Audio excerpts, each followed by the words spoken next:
Bismillahirrahmanirrahim. Assalamualaikum warahmatullahi wabarakatuh.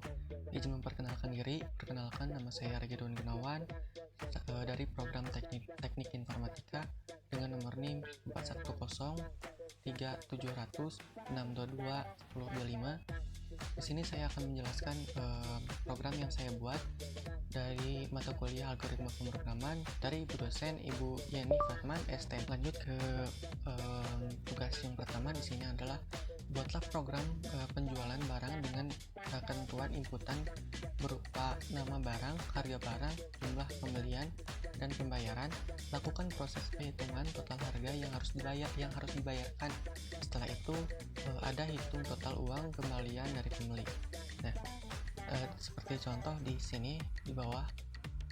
Nah, langsung aja ke programnya. Nah, di sini ada print untuk header untuk di atas, dan di sini ada import data time, terus PYTJ. Dan di sini berguna untuk time zone. Nanti data time itu untuk tanggal, terus PYTJ itu time zone. Nah, nanti kita akan jelaskan atau kita lihat nanti hasil di runningnya. Terus kita bisa menginstal di terminal dengan pip install PYTJ seperti itu.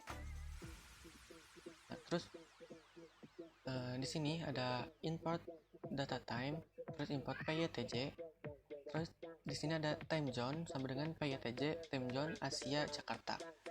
Tanggal, waktu, saat ini, data time, terus titik data time now atau sekarang, data time zone. Tanggal, sini untuk tanggalnya tanggal, waktu saat ini, date. Terus di sini jam, untuk jamnya tanggal, waktu saat ini, save time untuk hour atau jam. Terus di sini ada menit, tanggal, waktu saat ini, save time menit. Terus di sini ada detik, tanggal, waktu saat ini, save time second atau detik. Di sini langsung aja, di sini ada programnya, ref hitung pembayaran. Nah, di sini ada nama barang sama dengan input nama barang. Nah, harga barang integer, input harga barang, jumlah beli integer, input jumlah barang. Nah, di sini ada total pembelian, harga barang dikali jumlah beli. Terus ada print total sama dengan total pemberian. Nah, total pemberian ini dari harga barang dikali jumlah barang. Nah, di sini ada pembayaran integer, inputan tunai. Nah, tunai itu di sini untuk kita memberikan bayar uang yang kita berikan untuk tunainya. Terus di sini ada menampilkan kembali inputan barang. Nah, di sini tadi ada kan data time zone. Nah, di sini kegunaannya print tanggalnya di sini tanggal, terus print jam, di situ jam, menit sama second, format jam, menit, detik. Nah, ini untuk space-nya. Terus inputan barang. Nah, untuk inputan barang di sini misalkan print nama barang yang Anda beli, nama barang. Nah, nama barang yang dari deklarasi yang ini. Terus harga barang. Harga barang juga yang dari di sini. Jumlah beli. Nah, nanti jumlah beli yang ada di sini. Terus total pembayaran yang dari sini. Total pembayaran yang di sini.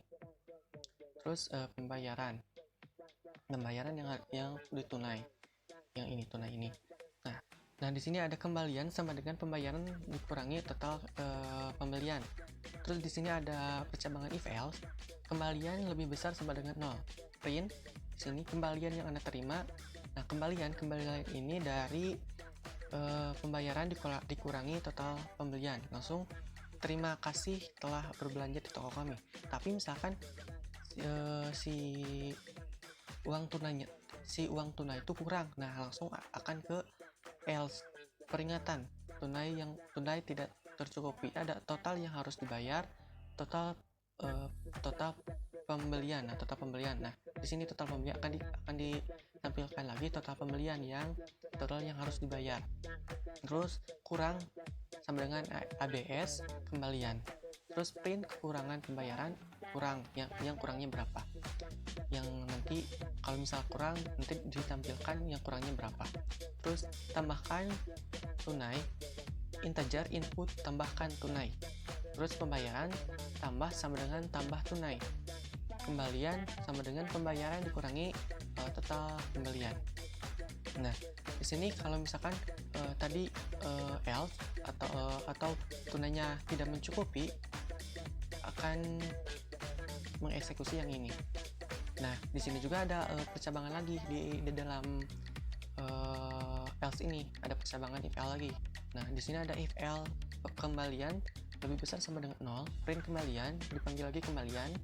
Nah, di sini ada tanggal lagi. Nah, ini yang seperti yang tadi yang di atas. Nah, di sini ada inputan barang. Nah, inputan barang ini yang di sini itu akhir dari misalkan dari inputan barang, misalkan nama barang yang dibeli, terus dan lain-lain gitu. Kan di sini ada else, ada peringatan tunai tidak mencukupi, akan dieksekusi yang ini dan hasilnya yang inputan barang yang ini. Tapi kalau misalkan si tunainya pas atau ada kembalian, akan dieksekusinya inputan yang ini, yang pertama yang di atas ini. Nah, kalau misalkan tetap misalkan kita kekurangan pembayaran kan, nah kita tambahkan tunai tapi masih tetap tidak mencukupi, akan eksekusi yang else ini, tunai tetap tidak mencukupi. Nah, langsung aja kita running. Nah, di sini ada header yang di atas, dan di sini ada nama barang yang di sini. Misalkan nama barang, misalkan kita beli kopi. Nah, harga barangnya misalkan sekopi ini 5.000. Nah, jumlah barangnya misalkan 10. Nah, totalnya yang kita harus bayar itu 50.000. Nah, kita berikan uangnya itu 50.000. Nah, di sini ada time zone berguna, tanggalnya 2023, bulan 6 tanggal 29, jamnya 13 lebih 29. Nah, ini saya merekam ini pada jam segini dan tanggal segini.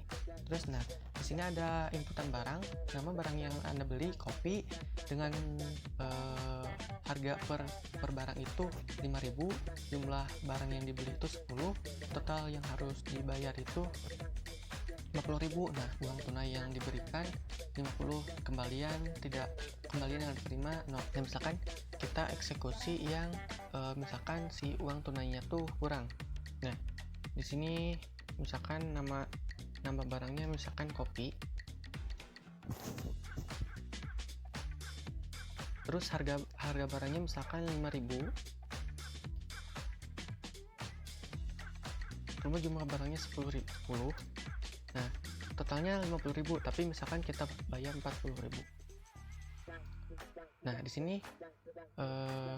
ada tanggalnya sama, terus inputan barang. Nah, nama barang yang Anda beli seperti yang tadi. Nah, di sini ada peringatan. Uang tunainya kan tadi 40.000. Nah, di sini ada peringatan. Uang tunai tidak mencukupi. Total yang harus bayar itu 50.000. Kekurangan pembayaran itu 10.000. Nah, misalkan kita tambahkan tunai 10.000.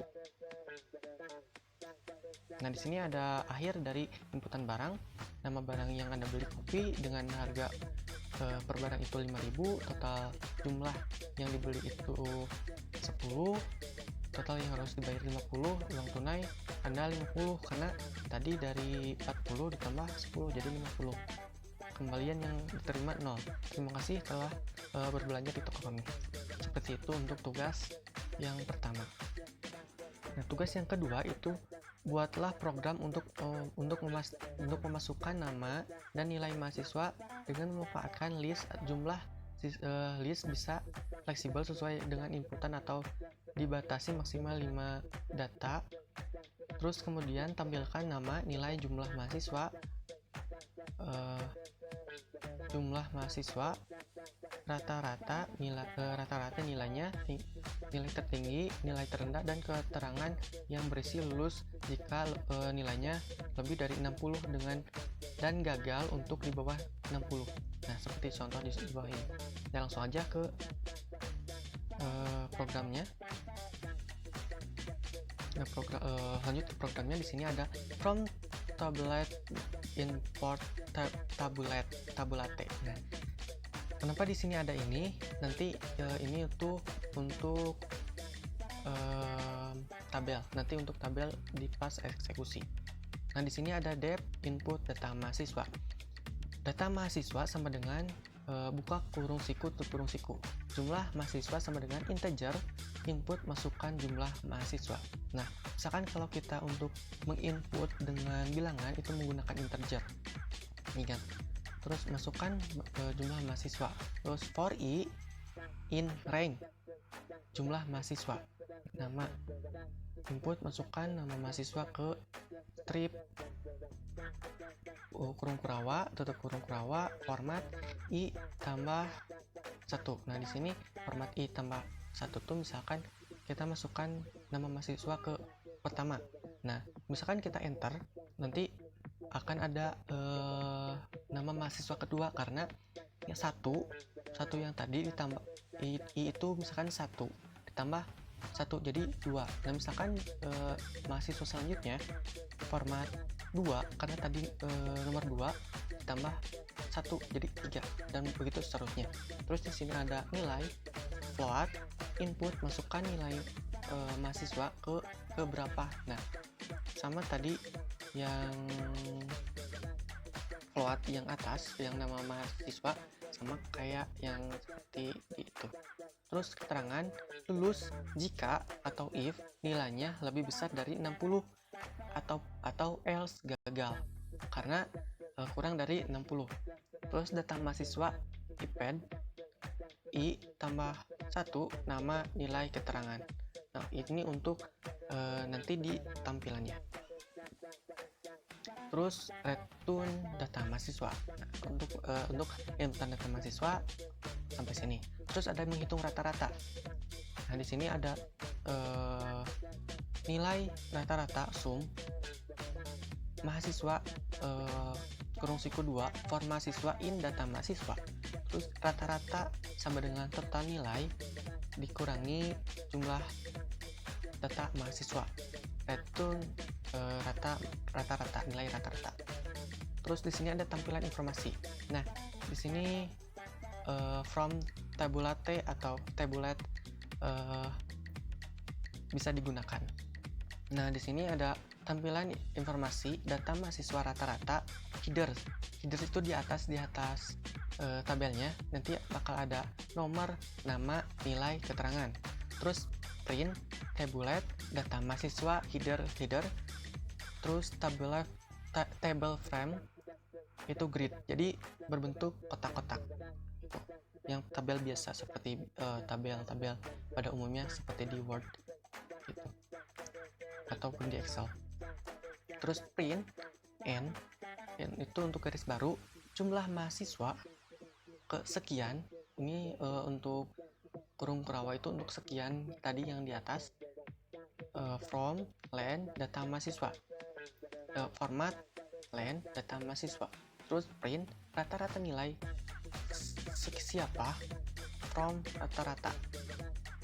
Terus nilai tertinggi maksimum data mahasiswa tuh mahasiswa, k lambda x titik 2 x kurung siku 2. Nilai terendah minimal data mahasiswa k lambda x titik 2 x kurung siku 2. Nah, terus print nilai tertinggi itu misalkan berapa nilai tertingginya berapa.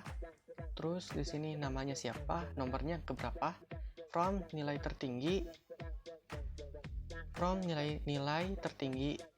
siku 2, nilai tertinggi kurung siku 1, nilai tertinggi 0.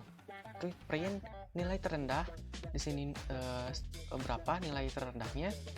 Terus siapa di sini, terus nomornya berapa.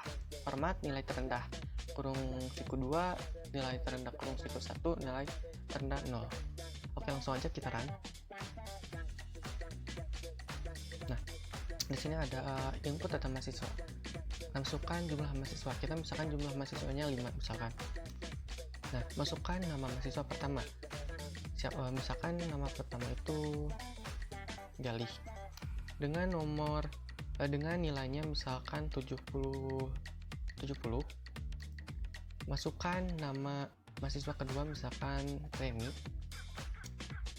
Dengan nilainya misalkan 50. Terus masukkan nama mahasiswa ketiga misalkan Ardi, nilainya misalkan 80. Terus nama mahasiswa keempat itu misalkan Uti, nilainya misalkan Uti itu 60. Nah, yang kelima itu Ganjar, misal nilainya misalkan 90. Nah, dari data-data yang kita inputkan itu yang tertinggi itu Ganjar 60, dan yang rendah itu Reni 50, dan yang akan lulus itu Galih, terus Reni itu 50, yang kurang dari 60 berarti ini tidak lulus. Ardi 80, Uti 60 ini akan lulus. Ganjar 90 tentunya akan lulus. Enter. Nah di sini